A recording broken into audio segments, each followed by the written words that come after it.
Hey, how's it going, everyone? Welcome back to Paint People Live on a Thursday, just to switch things up. Welcome to everyone. Thank you so much for joining. Hello to everyone who's chiming in. Appreciate y'all. Today is going to be a fun video topic, fun live stream, hopefully an interactive one that we can chat about. Have some back and forth banter, if you will. And it's all about color trends, but not necessarily the ones to look forward to, but more so the ones to say goodbye to. And that is today's topic. It is the color trends that we've seen before, whether it was this year, the year before, and maybe the ones that are gonna kind of fade away and then be overtaken by new stuff. Boom. So let's get into it right away. This is going to be based on an article from a really great website called bhg.com, and it is, of course, Better Homes and Gardens, 5 paint color trends to say goodbye to in 2025. There's definitely going to be some through lines through this. There totally is, and we'll definitely get into it and what it all means.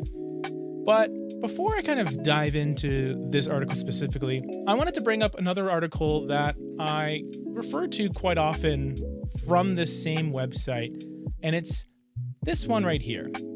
Every 2025 color of the year that's been announced so far. So we have looked at this before, although it was an older version of this article. So now it's been updated, and essentially it just keeps getting updated over and over and over and over. And if we scroll all the way down, you can kind of go through it and see all the colors of the year from every major paint company, essentially.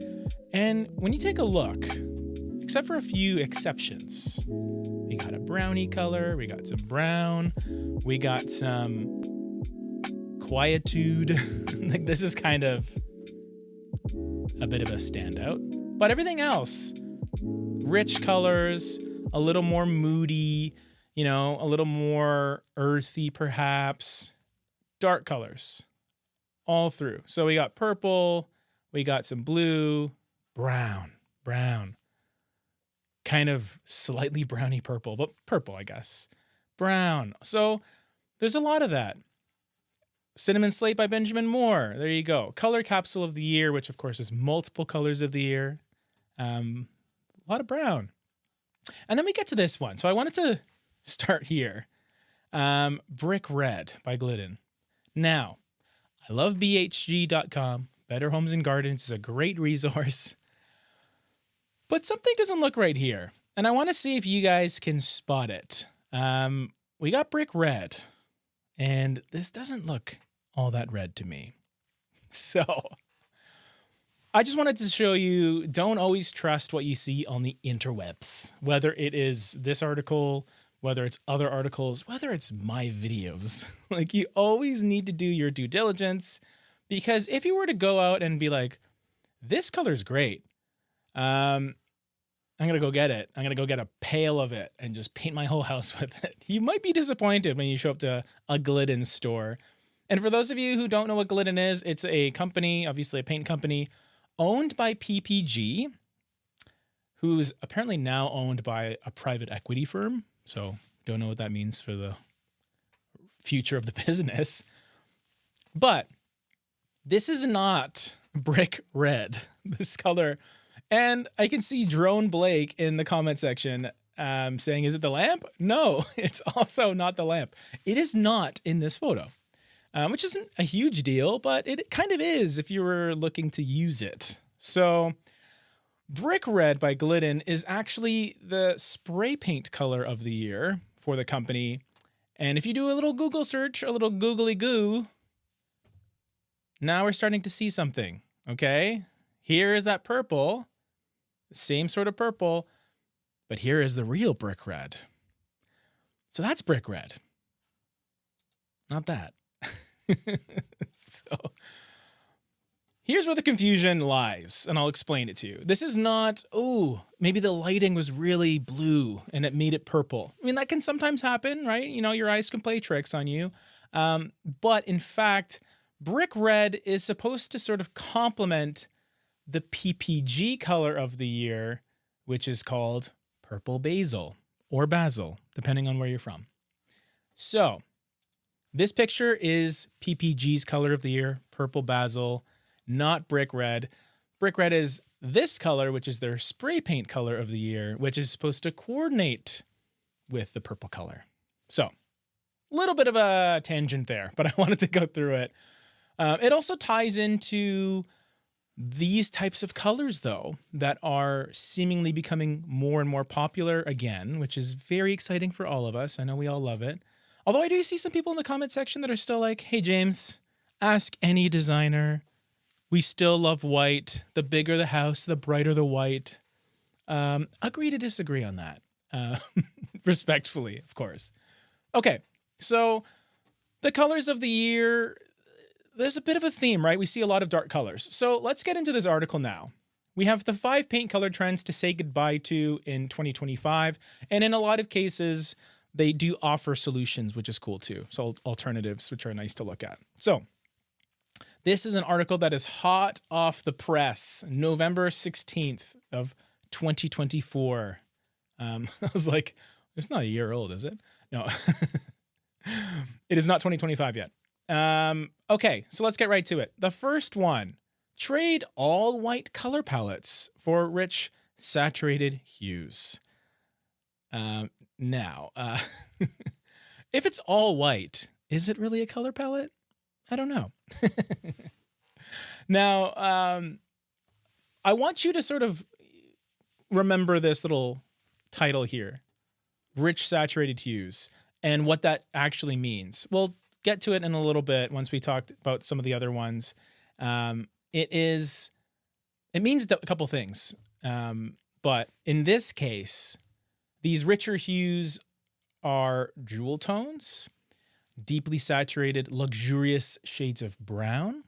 So saturated can mean a couple things. It usually means the purity of a color. So a really saturated red will seem like a candy apple red, like really bright. And then a shaded red might be something that looks a little closer to like a Terry's chocolate raspberry. So there's just like a blackening of it. But in this case, it seems like the colors that are being discussed here are rich, perhaps earthy colors. So not necessarily your really punchy, vibrant pop art colors. So that's something to note. And yeah, all white color palettes. I mean, we are seeing this, aren't we? We're seeing more rooms are starting to look towards this type of color palette, a lot more richness. And it usually is easier to pull off if you have things like lighter floors, if you have lots of natural light coming in, or a beautiful library with a bunch of lighter books. Because the stuff you put on a built-in is part of the picture. It takes up visual real estate. So this room would feel a bit different if these bookshelves were, let's say, empty and you have a ton of dark paint everywhere, just sort of filling in the void. So that's cool though. It means people are liking color. They like darker colors too. So now we're kind of veering off of the nearly neutrals, the barely colors to the actual rich, meaty colors that we all enjoy. Next is choose warm neutrals rather than cool undertones. So this is actually a little bit of a continuation of the no more white fad. I still think people gravitate towards off-whites, but it's on the warmer side of things. So you have these creamy colors, a little more cozy, less crisp and sterile. And they also mention neutrals that are earthy, including classic taupes. And there's an actual article that Better Homes and Gardens did about the best taupes to use. So this is kind of cool to go through as well. Edgecomb gray being the first one, which I wouldn't call a taupe. It's more of a grayish, but it does have a slightly taupey feel, which is a combination of gray and brown. It's a very light brown, more of a, I guess, a beigey brown. And I recently painted a house where the whole front half of it was edgecomb gray, and it looked great. I think it's a color that is immensely versatile. It's kind of like the lighter version of a color called Revere Pewter by Benjamin Moore. Although edgecomb gray, because it's lighter, it feels a little more airy and inviting. There's less of a grayed out, almost greeny effect that Revere Pewter can sometimes have. So another interesting thing is the taupes that they're mentioning here, other than edgecomb gray, they kind of look a bit purple, right? Poised Taupe by Sherwin-Williams, very cool leaning taupe. Truly Taupe by Sherwin-Williams, also kind of purple, even though truly is in the name. So you think it's like the purest, most neutral form of taupe, and it's purple. So that's an interesting one too.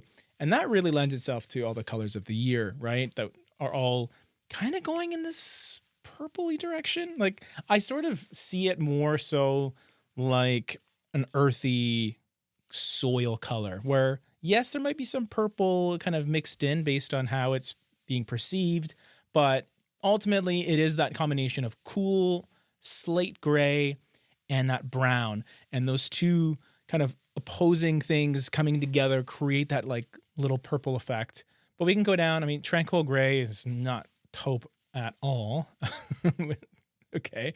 Creamy Mushroom. Okay, here's a good example of a light taupe, like a milky taupe, which I think I like to describe colors as being like a little taupey. So it's not a taupe, truly, which usually has some body to it, typically. But these mushroom colors are kind of in that lighter echelon of taupes where there's just a little bit of that brown and gray mixed in, just keeping it feeling nice and calming and just easy breezy. So yeah, a lot of these colors I am seeing being used more and more again. Hardwick white, yeah, a little taupey, but more so on the greeny side, I feel, in that picture. But warmer neutrals of all kinds. So you have your creamy off-whites, and then you have those taupe colors that bring in that brown warmth into a space. Obviously not in this photo, but in this one, you can see that bit of taupe, an embracing of a deeper take on neutrals, which is how I've kind of seen things shift in the last 6 months or so. Is we still like neutrals, we definitely still like the warmer leaning neutrals, but we really like the darker neutrals, the deeper colors. We're not scared of depth anymore in our paint colors. Now, earlier, I talked about trading in the all-white look for rich saturated hues. Hallelujah. Thank you. Saturation. But don't go for those bright colors. We don't like bright, vibrant saturation. No, no, no. Swap bright colors for muted tones, which is an interesting thing. Instead of bright pops of color, get ready for accent colors to come in gentler hues. Muted colors offer contrast in a more delicate and approachable way, creating spaces that are familiar and comfortable. And then, of course, they talk about earthy color palettes. So what is earthiness? Essentially, these are dark colors that are either tones, which is essentially a pure hue or color that is combined with gray, or shades, which are colors that are combined with black. And oftentimes, you know, in terms of like thinking about mixing paint itself physically, I almost see these colors as not necessarily being, you know, mixed with gray or black, but mixed with taupe. So it's a combination of brown and black that are almost muddying up these colors a little bit, but in a really beautiful organic way. And that is what I'm seeing more and more now. It is these sort of muted, dusty feeling, deeper colors that kind of simultaneously act as a bit of an accent because of how deep they are, but they're gentle. They're not too dramatic and imposing, which is nice. And before, when maybe people would dabble with some bright colors here and there just to sort of spice things up a little bit, they did that because everything else in their space was pretty neutral, bright, sterile, literally an art gallery, just white primer on the walls, nothing else. So they had to have these little bright pops here and there for visual interest.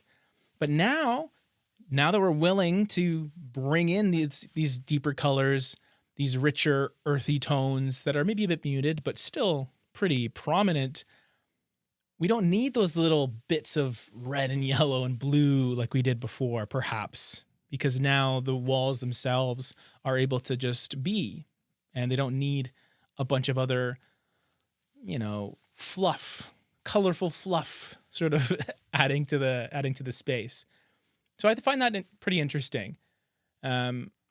Really, there is just people are going darker with their colors typically. But that doesn't mean you have to, obviously. These are just trends, right? Everything can change, and it's all dependent on your personal tastes as well. So for me, I have always kind of liked darker colors, but my main color upstairs is still an off-white. It's still lighter, but that allows me to kind of flip the script with my furniture and my accessories. So I add saturation and depth in all of those things while keeping the walls lighter. And then in a basement or in the bedrooms where maybe there's less things to sort of add to the overall picture, the walls can be dark, the walls can take center stage. So then I bring the saturation in that way. So that's another way to think about it too, is you have to incorporate all things in the room. So it's not just, what color should I use on the walls? Should I go dark or light? I don't know. Maybe you do know. If you look at everything else that's happening in your rooms, like or on your floors, if your floors are lighter, do you want to lean into that lightness and go lighter on the walls? Or maybe is it an opportunity to go a little bit darker, to maybe push the envelope a little bit, because now you have something to sort of balance it out visually in the form of your light wood floors, for example. Now, this isn't actually a trend to say goodbye to. I guess the trend is smooth walls, a lack of texture, maybe. The alternative is embrace matte and textured paint finishes. So matte finishes have been around for quite a while. And now more and more, we're seeing a lot of these washable matte finishes. So, Regal Ultimatte is a great example of that by Benjamin Moore. We know this, but in terms of like that chalky finish, like a Faro and Ball product, that isn't quite as used because of price normally. The thing that is exploding in popularity the last couple years are these textured paint finishes, primarily in the form of lime wash or plaster. So lime plaster or Venetian plaster, however you want to define it. These are, I think, becoming more and more common. In fact, I know there's a supplier for Spiver Canada who is essentially emerging as like a big player in the Venetian plaster space around my local area. And there's growing popularity for these finishes because, kind of like some of these other colors that we've talked about up here, these grounded, earthy colors, a lot of it has to do with making your home feel more cozy, relaxed, and importantly, lived in. So now people are sort of embracing not necessarily imperfections, but kind of. Like, for example, if you look at, I pulled this up earlier, Wabi Sabi interior design. It's all about embracing imperfections. And you can see like these walls, they're not clean, they're not like pristine, but that's what makes it beautiful. It's embracing those little flaws, those little dents, all that, really cool texture. And even though it is very precisely done, it doesn't feel that way. It feels very much like organic. This has been here for a while and it's going to stay here. So get cozy, essentially. So yeah, lime wash, textured finishes. You can see that here. And actually don't, I'm not crazy about this example. Sorry to say. I think it needs to suit the space for me. Just like going real rustic and farmhousey in a home that was built in 2022, I really feel that these sort of textured looks only suit spaces that feel like they could have been lived in for decades and decades. That isn't always the case. It depends on what you're going for. But I do think there is some cool things you can do with it. Like there's a lot of really great plaster people that do Venetian plastering for a living, and they can make your room look like it's made out of marble. Like you can do a lot of really interesting stuff. Metallic finishes, sparkles, if you're into that. There's just a lot you can do with it. But my recommendation is, unless you're just wanting to have fun and just explore things, a professional. I mean, professionals, they can do it and do it well and have it look really, really cool rather than crafty, which it can sometimes do. And then finally, number 5. I mean, we love this. Forget millennial gray. Nature-inspired color palettes are in. And hey, I feel like they've been in for a while. This is what I've been preaching for quite a while. This kitchen here, it's not navy blue. No offense to gentleman's gray or Hague blue. It's more of a slate forest green. And then you have all these beautiful rustic elements, these beams, all this natural wood. And then everything else is kind of white on the walls, which is neither here nor there. But it's a little more justifiable in this case, I feel, because you have all this other beautiful texture and color happening. You even have a cat. You know, do we like cats? I don't know. What do you think, chat?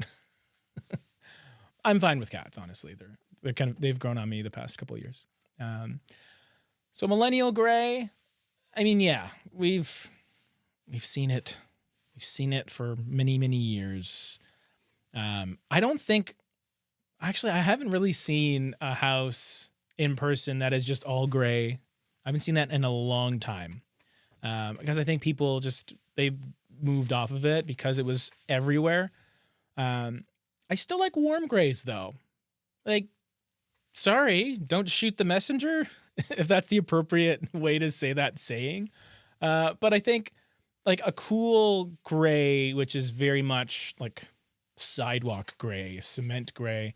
I almost see it as, you use it very sparingly, like almost like a counterculture thing of it's so whack. It is kind of cool depending on where you use it. But as a whole, like through line for your interior design, generally speaking, I see more people embracing these more organic olive colors, forest greens, natural wood. Butcher blocks are back, apparently. Very hard to maintain. You gotta refinish that every year, but it looks great. So yeah, nature-inspired hues. These warm, earthy, organic colors, your greens, your browns, even your creams, maybe a bit of a baby blue, a sky blue, like things like that. I often tell people when you want to be inspired for color palettes, don't necessarily go online. I mean, you can look at your closet and see what colors you like, what you gravitate towards. But another easy way is just go outside, explore nature, look at the forest and see how all the shades of green kind of blend together and the browns and the blue sky. And it's a bit hippie of me to say, but it's true. I'm often inspired by what I see in life, even like sunsets and things like that. Not always the most practical. Like you're not going to do a purple and orange ceiling, ombre. Like, I mean, that sounds really cool actually. But nature-inspired color palettes, they've been in, and I honestly feel like this could be one that stays for a while. Maybe not exactly this, like the green cabinet thing, but organic textures. I think there is something about it. And I think this whole theme of nostalgia, going to the cottage, just embracing nature. These are all positive things. These are all positive things that I think we all need in our lives. So by embracing that, I think that's creating a really comfortable home rather than before where you did go for that gray look because you thought it was really modern, contemporary, up to date, robotic, bland. Need I say more? Or sterile and just like there's almost a pompousness to the whole all white everything gray look, clean. I'm cleaner than you. My kitchen's super clean. I own an art gallery in my home because I'm really important. I bought a couple paintings or prints of paintings on a cruise ship. So yeah, I'm better than you. Like I feel like there's a lot of that. And maybe that wasn't the case, and maybe I am drawing on my personal experience working on cruise ships where I actually got a side job selling artwork to people. And it was a bit soul crushing. We can talk about that another time, but nature is good. Bringing the outdoors in. We love it. I love it. I'm sure all of you love it too. With that, let's go to the comment section. Okay, here we go. We have Leslie Watson. I thought you were showing up Friday. So yes, it's Thursday. Surprise. Keeping you on your toes, everyone. So Friday, tomorrow, I'm actually staying at my sister's place because she hasn't seen me, my wife, or my daughter in quite a while. And we live a little bit further apart. Friday was the only day that works. So I made Wednesday's live today, and then Friday's live will be Saturday. So there will be another live on Saturday night. But I think next week we'll go back to Wednesday, Friday. And then I think the week after, we may change out the upload schedule a little bit where Fridays will just be the live day. And then maybe Wednesday, Thursday, Friday, or Tuesday, Wednesday, Thursday. I'm bringing back Color Quickie. So I'm going to start doing color reviews again. Don't know how you feel about that, but I'm excited about it. I like reviewing colors where I could get to do color pairings for each of them. I'll take requests as well. So I think that'll be fun. And then the live will be more about stuff like this. So slightly off topic articles, perhaps, color palettes. And then there'll be the odd other video, let's say. But color quickies are going to kind of take up the uploads throughout the week. And there will be more of them, like 3 a week or something. So yeah. Jerome Blake says, gray. Goodbye to gray. I think we said goodbye to gray quite a while ago. Please turn off the music. Thank you for that. I definitely turned it down. I was vibing to it myself. But an interesting topic might be how to pair super saturated deep colors with more neutral seeming colors in neighboring rooms. Yeah, absolutely. And I think my first impulse on that is I think the purpose of the room tends to dictate how saturated you want to go, because usually saturated colors, they are heavy feeling, and that could be a good thing or a bad thing. Like if you want a cave feeling in your office where you want to just feel like the walls kind of melt away and you get to focus on what you're doing. I mean, it's a great place to put a dark color, or a bedroom. But maybe not in the kitchen where you're trying to like see things and get things done. So you find out where the saturated color goes, and then in a neighboring color, whether it's adjacent or across or whatever the case may be, then you can kind of go, and an easy way is just to find I say it's easy. You find the hue of the dark color, and then you just do a much lighter variation of it. Sometimes it's really easy to do. Like we have these color chips from Benjamin Moore here. So let's say you used stone in your office up here, and then next door you can go and switch to cement gray. No, American white. Go for that off-white, baby. Yeah. So in the color preview selection color palette, color collection for Benjamin Moore. This is the case where it's actually the same hue all the way up and down.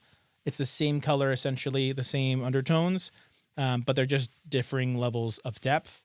And the 2 digits at the end, whether it's -70 or whatnot, the higher that number, the brighter it is. And as it goes lower, it gets darker. So that's kind of a way you can go about doing that. And yeah, Coastal Diva. Don't like the textured look on the walls. And a big part of it is it's hard for the average person to do. Absolutely. It is. There's a reason that people pay big bucks to get this stuff done, especially Venetian plastering. That's like a real big technique. You use a trowel, you apply it, you layer it, you burnish it to make it shiny, incorporating different colors, different textures. It is quite the feat. And it's something that you spend years, if not decades, perfecting. So oftentimes if my buddy Joe Schmo goes and tries to do it, it ends up looking like he just had, I don't know, like a great time with a nail gun and just destroyed his walls and then tried to plaster it afterwards and just forgot to sand it. Not a great look, to be honest. But when it's done right, and if it suits the space, I think it can look pretty nice. Now, there is that whole, I mentioned it before, that wabi-sabi embracing the flaws, which I do enjoy. It just makes it feel a little more like, I don't need smooth walls. I don't care. When really you do care because you paid someone a lot of money to achieve that texture. And also another point too is fixing it requires hiring someone usually. Yes, especially if you got Venetian plastering or, lime wash done professionally. It's not like paint where you can just touch it up. You usually have to get someone else to fix it. Even something as simple as a stucco ceiling, I find.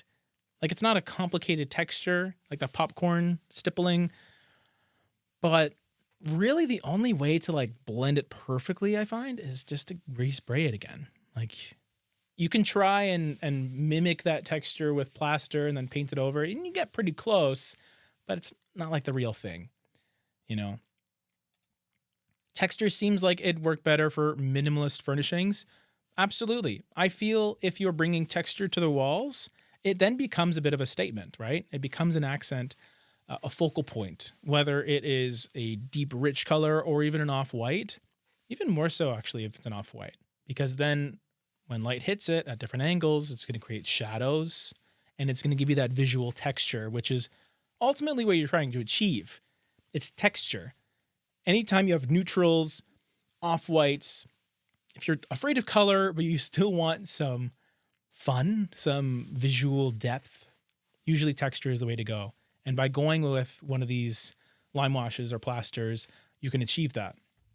And if you are a bit of a minimalist, that is a pretty nice use case, actually, because then there's nothing else that's really competing for attention in the space. The walls just kind of have that cool vibe, cool look to them.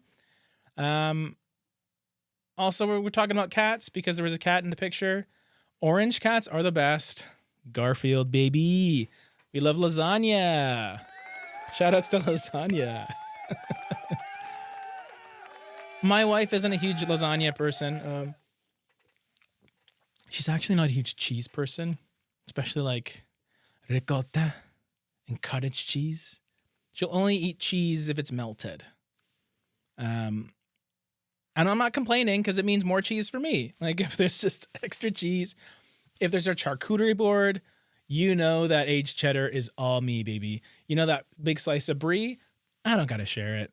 She's good with her pate and the cured meats and the chutneys. I got my cheeses. Bit of a tangent, a bit of a cheesy tangent. We love some tangents, don't we? Okay. Coastal Diva. Don't like butcher blocks that much. Yeah. I do in theory. I think if you get a beautiful butcher block and you put a beautiful like Osmo stain on there, food safe, of course, I think it can look really nice. And I do love the organic stuff. So but bringing wood into the kitchen, I think is just a bit of a cheat code because kitchens can tend to be very sterile, which is a good thing. It's a clean kitchen, right? Nice and clean, medicinal, just white. But bringing that earthiness really adds a comfort to the kitchen that I enjoy. But you don't need to do that with a butcher block. You can easily just go with a plant or two. Having some greenery, I think, is a great cheat code as well, where you're not committing to the constant upkeep of a butcher block. And also the fact they scratch and dent really easily. That's kind of the point, though. It's almost like a patina that they develop. But with that patina and those dents, you get moisture and dirt and grime that gets trapped in there. So cleaning it is a bit of a to-do as well. Jerome Blake, I'm down for a sunset ceiling. I mean, I'm kind of not mad at that either. As soon as I mentioned like purple and orange ceiling, oh, that sounds stupid. But then I started thinking, oh, but if you like have half and half and then you blend them in the middle, like you like brush it in and do like a bit of an ombre accent ceiling, because ombre accent walls were really in for a hot second and now they're not. But maybe that's how you bring them back, just sunset ceilings. Because I've done sky blue ceilings. And my dad, he's a muralist. He would do the clouds for me. And it's actually really cool. We were painting a corner unit apartment. It was beautiful, like just windows everywhere. But there was a piece of drywall in the corner, or I guess like a little column. And my dad was able to essentially paint the skyline, like where the windows kind of ended. He just continued the skyline, so it looked like it was all completely open with that sky blue. But I guess when the sun sets, it didn't really work because then it was no longer a continuation. It was sunset, sunset, and then daylight randomly, and then sunset. But shout outs to my dad, a true artist, a fine artist, a portrait guy. I mean, he's the reason I'm involved in the paint industry, because the family painting business has been around for decades, and I guess I'm continuing the lineage, which is fun. Coastal Diva liking the nature-inspired colors. Beautiful. A really cool nature color is Mossy Gold. Have it in my office. Let's pull it up. Let's put you on blast. Is Mossy Gold really cool, or is it weird? I'm just kidding. Mossy Gold. Hey, it's mossy and it's gold. Drone Blake, this is you. Cool.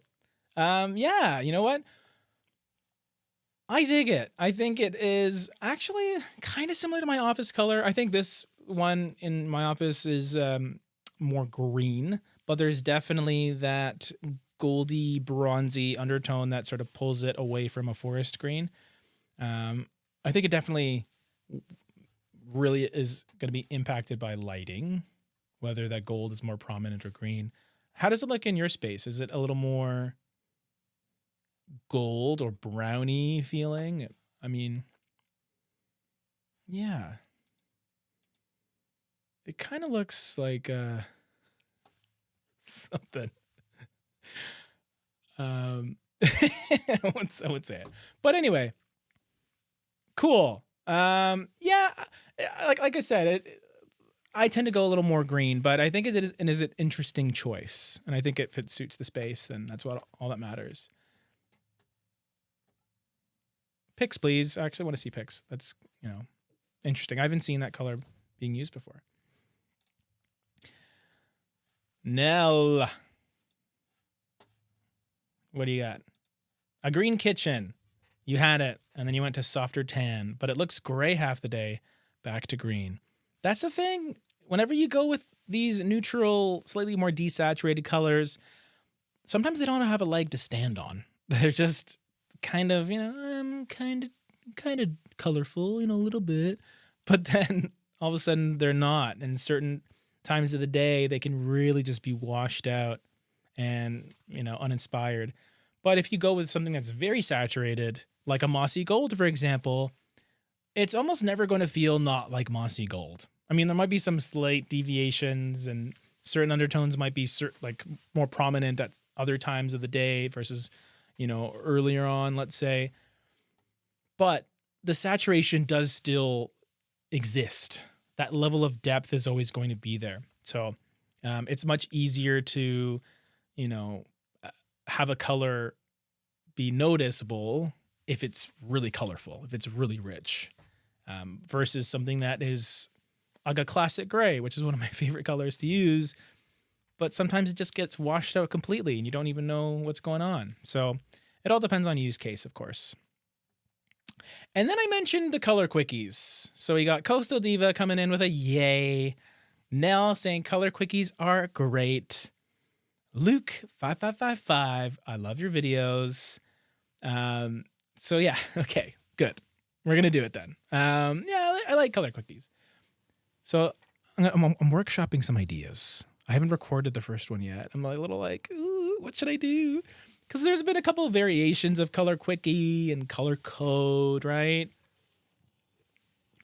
Sometimes I do color pairing. Sometimes I do similar colors. Here's my thoughts. I want to make these quick, easy to digest, perhaps a little YouTube-y stuff of like, make sure to like and subscribe and click the notification bell. And I just want to get right to the point with these color quickies. And what I want to do is at the end, I'm going to give you a white, a light, and a bright. I guess I'm a poet, and I did know it, actually. I like alliteration and I like rhyming. Okay, that's me in a nutshell. But essentially, what I want to do is give you a review on the color, maybe talk about its undertones, how I would maybe use it, basically where is it on the palette pyramid kind of thing. Is it more of an accent, a trim color, a wall color, a neutral? And then I'll give you a white pairing, so just a white or an off-white, usually a baseboard color or ceiling color. A light color, which is maybe another neutral that is on the lighter side, and then a bright color, which is more of an accent option or a finishing color. But I'm kind of making it like bright or dark. So sometimes I just don't really feel like a bright saturated color fits. So I might go for something dark, earthy, and moody, kind of like all the colors of the year for 2025. So that's that. Zinnia, what are the 2025 color trends for exterior? I was going to talk about that on Saturday. So if you want to come by and see that live, we could talk about it then.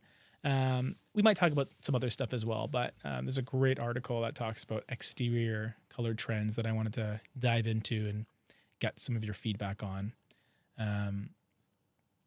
So yeah. Appreciate all the knowledge you share. Now without budget to replace, covering nasty brown fake panel walls from the 1970s. Oh boy, I have painted plenty of 1970s panel walls. My advice, use a great primer. Prime it. You can go with something like Sticks, which sticks to everything. But I find sometimes its coverage is a little bit suspect, but it's going to adhere really well and give it a nice buff. Buff it out with some sanding as well. Don't go too heavy of a sandpaper. You don't want to scratch it. But yeah, you gotta get rid of that. You gotta paint it. Roll it. Obviously, brush the little gaps, but it'll make all the difference. It always does. It's always a huge transformation. And also going back to my charcuterie tangent on cheese, we have Coastal Diva, a fellow cheese lover. Had brie tonight. Yum. I really do like a smoked Gouda, personally. That's just me. But it can be pretty heavy as well. And then we have, like a good old goat cheese. Goats are like the most hilarious animals too. So, of course, I would like the cheese they provide. Mary Crawford, I'm a half hour behind, but I showed up. You know what? That's all that matters. Okay? You made it. Great. And then Drone Blake. Okay, great. So, Drone Blake of course, our mossy gold friend. So I asked, like, how does mossy gold look in your space? It's green sometimes and gold sometimes. And yes, 100% depends on the light. And that's kind of cool because even though this is a color that is very saturated, it is kind of on that cusp, right? It's has some volatility to it where it is kind of greeny, goldy. Like it's almost like an extremely dark chartreuse in a way, which is probably the most like dynamic, polarizing color there is, really. Like if you look down here, harmonic tan, like these sort of greeny tan colors that are pretty striking. So mossy gold is essentially an amplified version of that because of its saturation. And here, you got a 15 LRV here too. Wow, wow, wow. So yeah, very cool, actually. Really into it. Any nature-inspired suggestions for my master bedroom? I mean, I got a ton. A ton. But the nice thing about master bedrooms is, or just bedrooms in general, super personal space where you can really do whatever you want. It's your room. No one's probably going to see it other than you, unless you like giving your guests the grand tour of the house as soon as they come over to your place for the first time. That's like a North America thing too, right? Like the whole, let me give you the tour. Here's my pantry. Here's the powder room. I'm sure you'll be going back in there later on. Because I went to Scotland to visit my in-laws for the first time. They weren't my in-laws at that time. They were just my friend's parents. And I didn't get a tour. Let me tell you, that's not a thing over there. Do you guys do the tour when like someone comes to your house for the first time? Like, do you feel like you have to show them every crevice of your home? Maybe that's just my parents. They're famous for that. But yeah. Sorry, Lucy. Or sorry, Luke. Oh, sorry, Luke.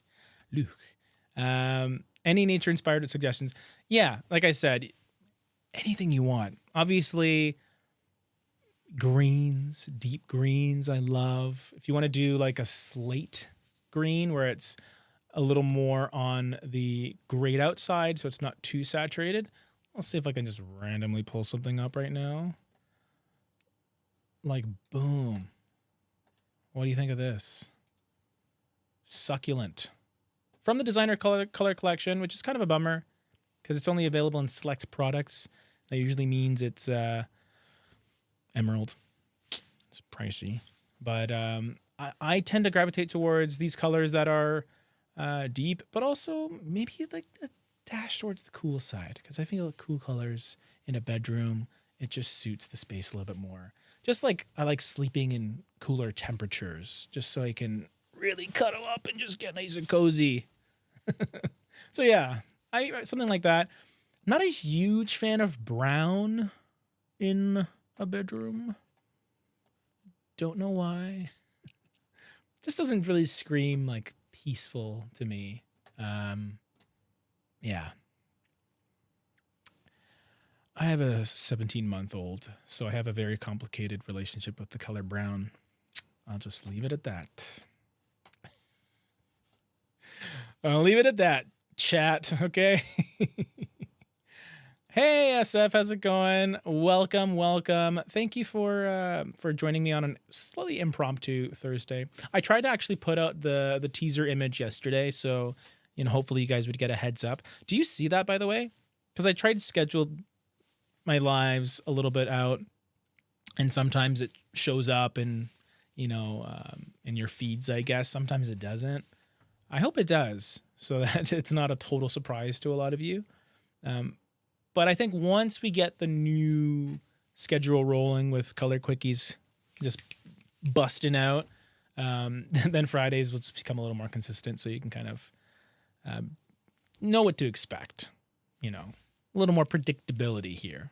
There might be the odd time where, hey, I gotta postpone or, I gotta move it. But really, I think we're going to one live a week on Fridays, but longer, a little more long. So we might combine basically both of the lives into one big, fully featured AAA live on Fridays.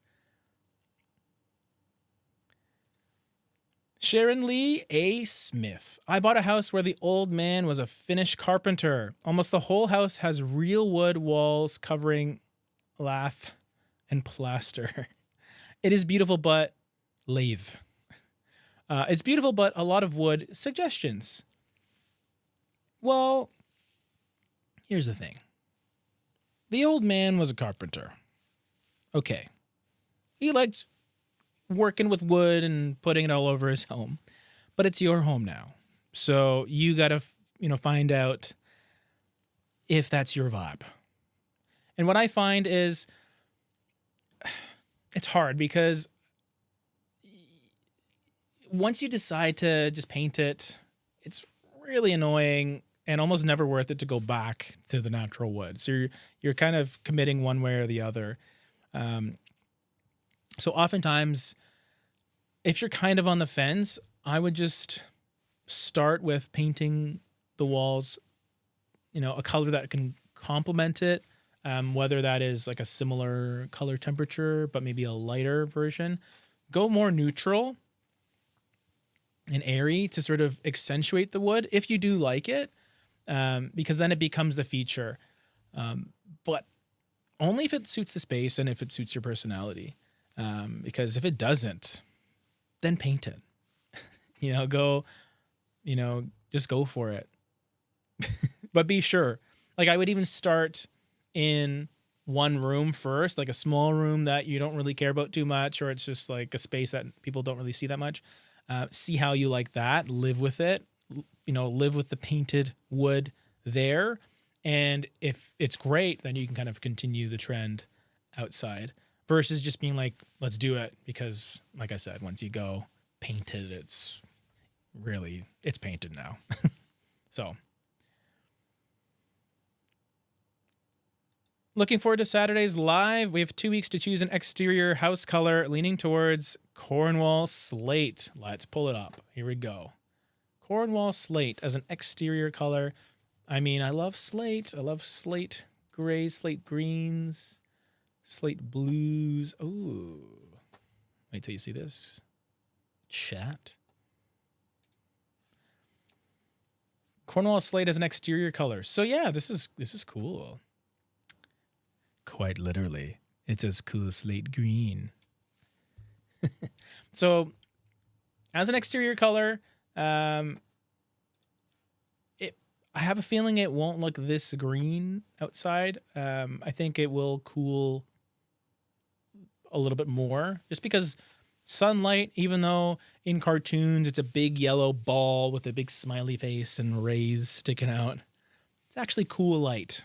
The sun is very blue leaning light, and that blueness does project onto whatever colors you're using on your home. So yeah, it's not going to feel green, but what's nice about it is it still feels pretty balanced and settled as a color. So there's enough green to prevent it from going completely blue. I think it's a cool choice. It's LRV's 29, so that's pretty good for an exterior color. A lot of richness. It's not going to get washed out like some midtones might do. Because what a lot of people do with exterior colors specifically is they'll often just pick something that they really liked inside and then just use it outside. But it looks totally different when it's outside. So I think you're on the right track. And yes, we will talk about some exterior colors in a little more detail on Saturday. We got an Almira White Lover and Benjamin Moore Etiquette. Ooh. Okay. Chat. We love etiquette. My mother raised me right. Oh, a little video by yours truly on the top of the Google.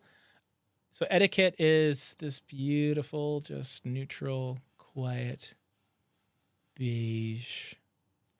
Almost like, sometimes looks a bit peachy too, which I really enjoy. Beautiful color. Would artichoke be a good dark green exterior color with black metal roof? Hoping for a freebie consult. Aren't you all? I mean, it's not really a consult, right? Because we're just chatting, right? So it's any advice I give in these lives, by the way. Any advice I give in these off the cuff little interactions, take it with a grain of salt.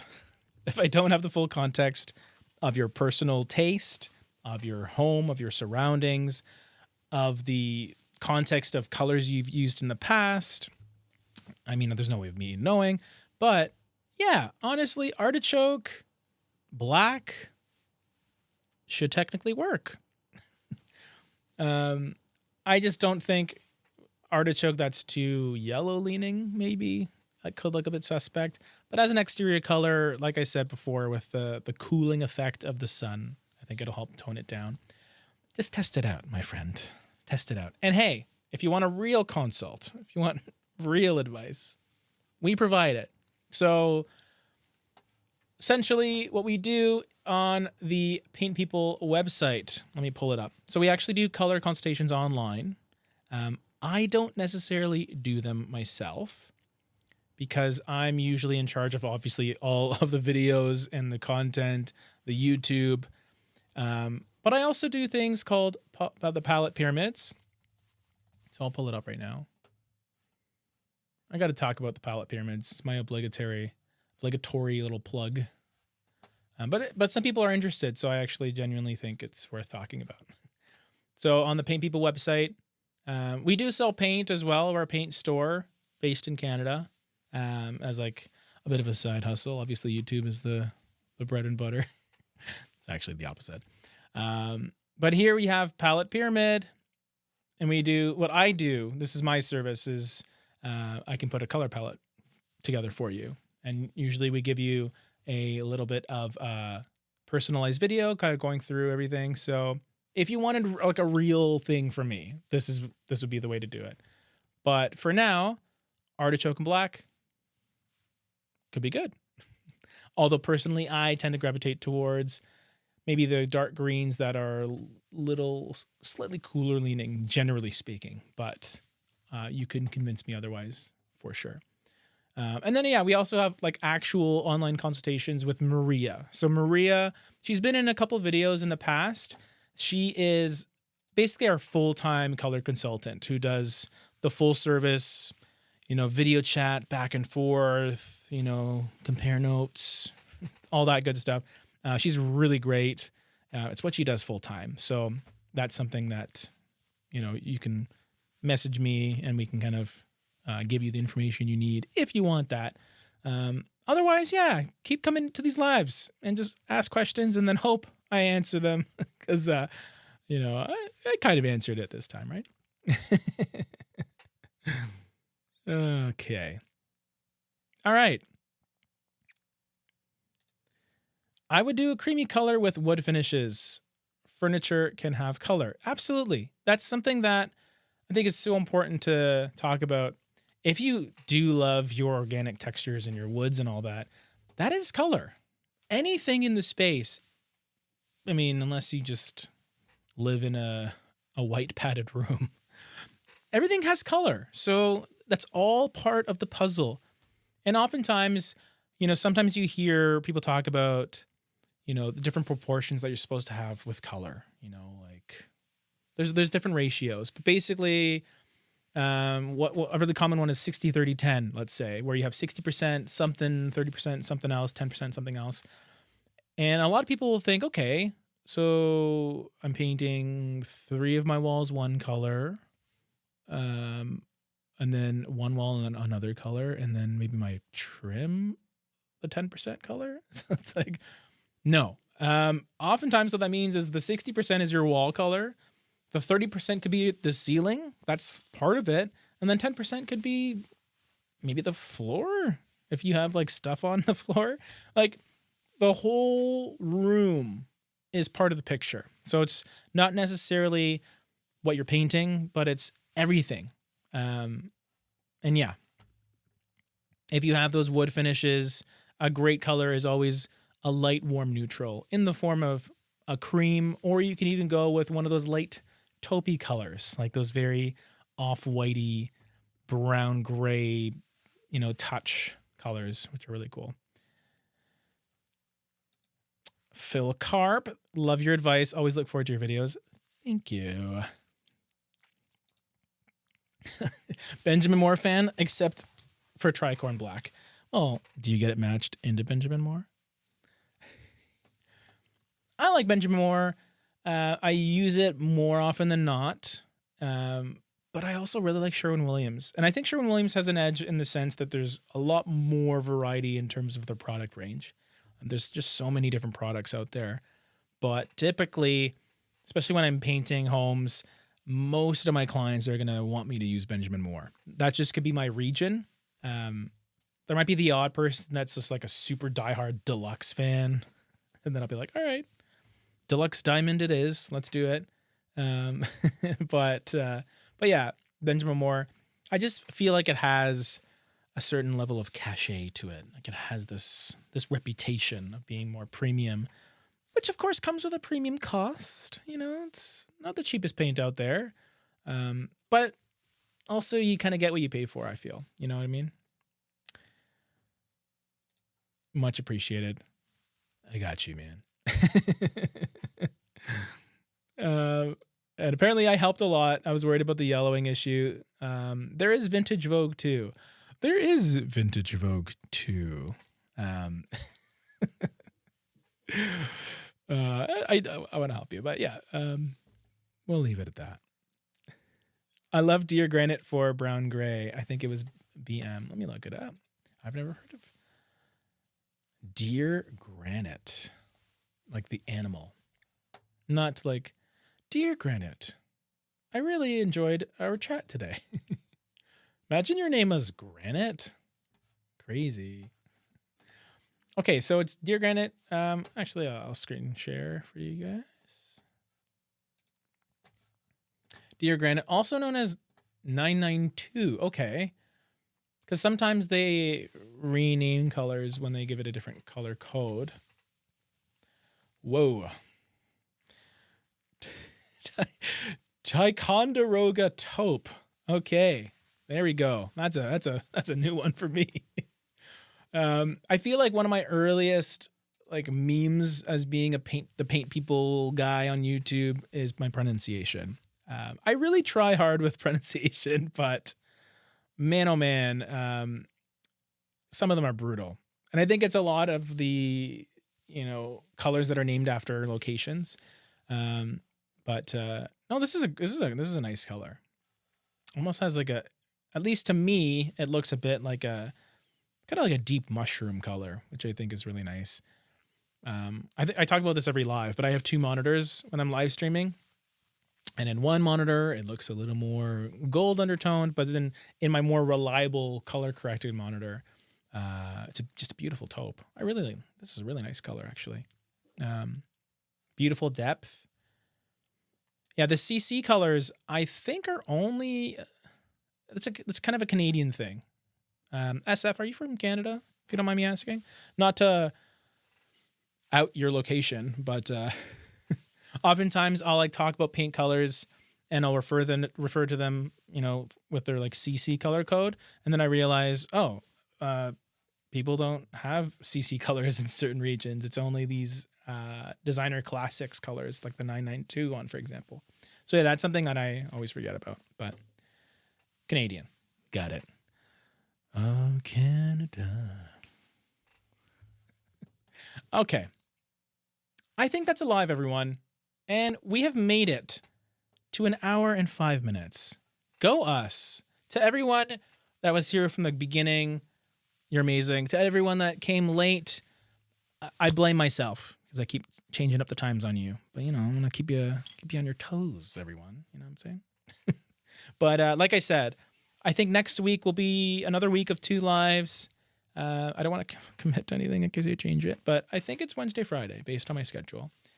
And then moving forward, there's going to be more uploads during the week and then a big Friday live, probably similar to this. We'll have a good old time, at least an hour. So strap in, get your selection pamplemousse or whatever else you want to have a sip of during a color chat. And it'll be a mixed bag, right? It'll be perhaps a color palette we'll talk about. Maybe the color quickie of the week that performs the best, I'll do a color palette for. How fun. That'd be cool. In addition to something else, like another subject. I think you really liked the door video, so stuff like that. Maybe I can talk about some of my favorite painting tools that I own and use, and I can actually bring them on camera, and that'd be kind of fun too.